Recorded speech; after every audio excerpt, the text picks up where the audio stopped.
A Finlândia compartilha a segunda maior fronteira com a Rússia na Europa, com cerca de 1.200 quilômetros através de florestas e regiões nevadas, difíceis de patrulhar e monitorar, e portanto, de proteger e defender. Além disso, essa fronteira está localizada perto da segunda maior cidade da Rússia, São Petersburgo, que é o lar de mais de 5 milhões de pessoas e contribui com quase 5% da economia do país. A Finlândia sempre teve a capacidade de ameaçar a Rússia, devido à sua localização geográfica, mas nunca teve a mão de obra suficiente para capitalizar essa vantagem. Por essa razão, a Rússia tem se preocupado com a possibilidade da Finlândia se aliar a potências estrangeiras hostis e permitir que seus exércitos entrem no país. A Rússia sempre teve o interesse em dominar diretamente a Finlândia, ou pelo menos mantê-la em um estado de neutralidade política, pois se a Finlândia estiver sob o domínio de uma potência estrangeira hostil, essa potência pode se aproveitar da posição geográfica da Finlândia e ameaçar a sobrevivência da Rússia.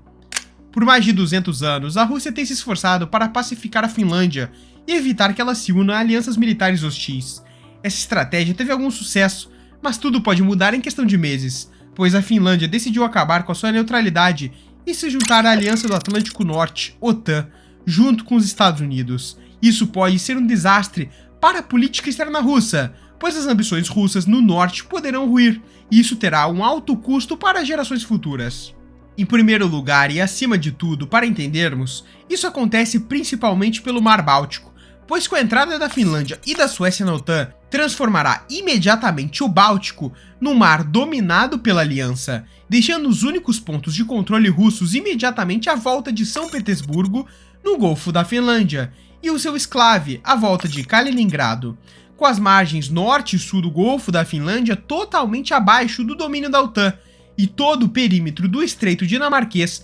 adicionado com a entrada da Suécia. E considerando que o próprio Báltico é bastante raso, contando com uma profundidade média de 54 metros, a inteligência militar e o sonar compartilhados impedirão permanentemente a frota russa do Báltico e os seus submarinos de ter um elemento surpresa dentro deste mar, e todos os seus movimentos surpresas poderão ser rastreados com precisão. Além disso, o controle da Suécia sobre a ilha de Gotland, no centro do Mar Báltico, servirá para conceder às forças da OTAN acesso a um porta-aviões não afundável, que pode ser usado para dominar o mar por via aérea. Talvez o mais importante seja que esses fatos significarão que a segurança dos 3 países do Báltico será drasticamente melhorada. Antes da entrada da Suécia e da Finlândia na aliança, os estados bálticos eram amplamente considerados como o território menos defensável dentro da OTAN. A única maneira de reforçar tal defesa por terra é através do corredor de Suwalki, localizado entre o exclave altamente militarizado da Rússia na Europa, Kaliningrado, e a Bielorrússia, aliada da Rússia. Consiste numa lacuna que tem menos de 70 km de largura e é em grande parte plana e com um terreno difícil de defender que os russos seriam teoricamente capazes de bloquear rapidamente em caso de uma guerra, o que isolaria o Báltico do resto da OTAN. Tanto que um estudo feito pela Rand Corporation em 2016 sugeriu que no caso de um conflito Rússia e OTAN, as forças russas seriam capazes rapidamente de fechar o corredor de Suwalki e ocupar as capitais estonianas e letãs dentro de 60 horas após o início da guerra, deixando a OTAN em uma posição difícil para retalhar ou libertá-las. Mas esse cálculo é completamente alterado com a Finlândia e a Suécia na OTAN. Qualquer hipótese de supremacia naval ou aérea russa sobre o Báltico é essencialmente impossível, deixando a OTAN e a sua capacidade quase garantida de reforçar os estados bálticos por via marítima ou aérea. Em vez de empilhar tropas através do corredor de Suwalki com 70 km de terra,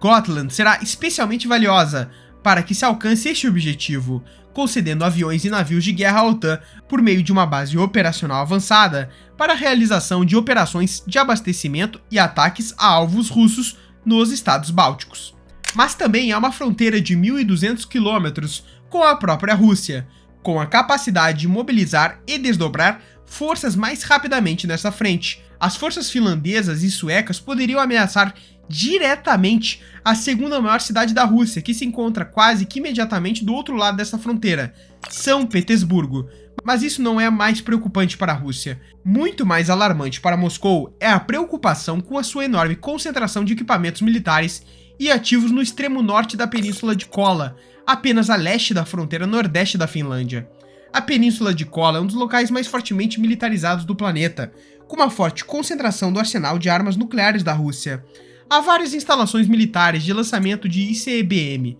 espalhadas por aqui, que têm alcance para atacar qualquer lugar da Europa ou da América do Norte, voando para o Círculo Ártico. Há também várias bases aqui que abrigam muitas das forças de bombardeiros estratégicos da Rússia, incluindo o Tu-160, o bombardeiro de operação mais rápido do mundo, que pode viajar 2 vezes a velocidade do som e é capaz de transportar bombas nucleares para a maior parte da Europa e América do Norte, novamente voando sobre o Círculo Ártico. Também é essencialmente território de Murmansk, a maior cidade em qualquer lugar dentro do Círculo Ártico, e um dos portos mais significativos da Rússia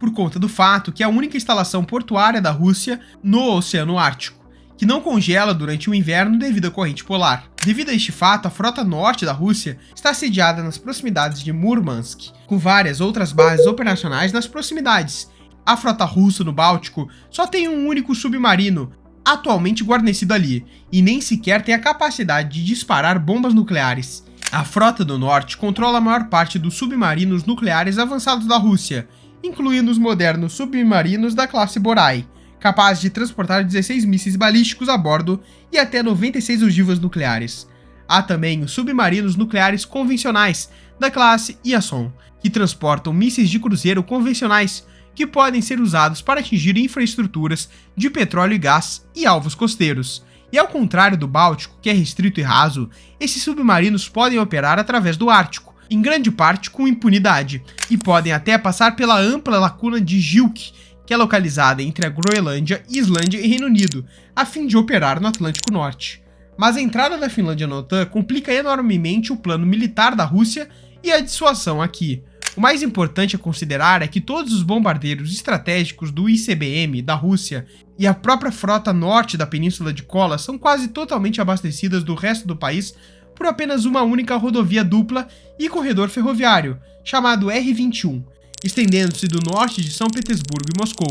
Essa estrada de ferro e ferrovia se estende por centenas de quilômetros e atravessa algumas das florestas mais escassamente povoadas e vazias em qualquer lugar do mundo, e tudo corre quase imediatamente paralelo à fronteira finlandesa, com mais de 100 quilômetros entre as fronteiras nos pontos mais estreitos. Isso significa que, no caso de um conflito maior entre a Rússia e a OTAN, as forças especiais finlandesas ou mesmo as forças especiais americanas implantadas antecipadamente poderiam, teoricamente, avançar a qualquer momento ao longo dessa longa e difícil área de patrulhamento e ocupar ou destruir qualquer trecho da rodovia R21 e bloquear a maior parte do equipamento nuclear e submarino da Rússia de receber suprimentos do resto da Rússia por terra. Isso seria uma catástrofe para a Rússia e a empurraria para uma situação em que teria de utilizar as suas forças nucleares na península, ou provavelmente perdê-las. Mas o outro problema é que com a Finlândia e a Suécia na OTAN, a presença geográfica da OTAN dentro do Círculo Polar Ártico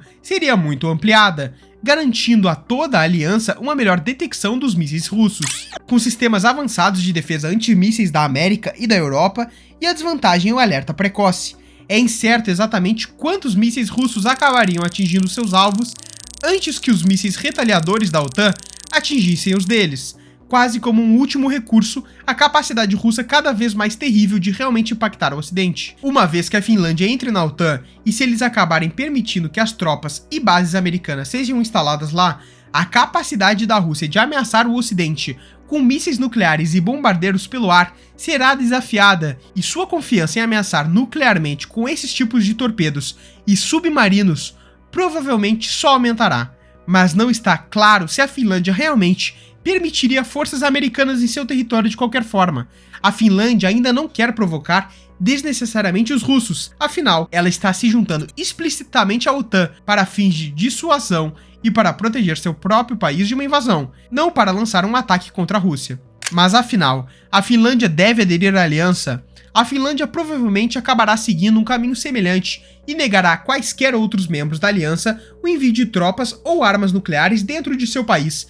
a fim de continuar e não provocar desnecessariamente os russos. E ao mesmo tempo, a entrada da Finlândia e da Suécia na OTAN deve ser aprovada por outros 30 membros da aliança. Mas se a Finlândia de fato entrar para a OTAN, quando fizerem, séculos de história serão repentinamente alterados. e a Rússia enfrentará sua posição mais vulnerável ao norte que jamais enfrentou desde pelo menos o século XVIII.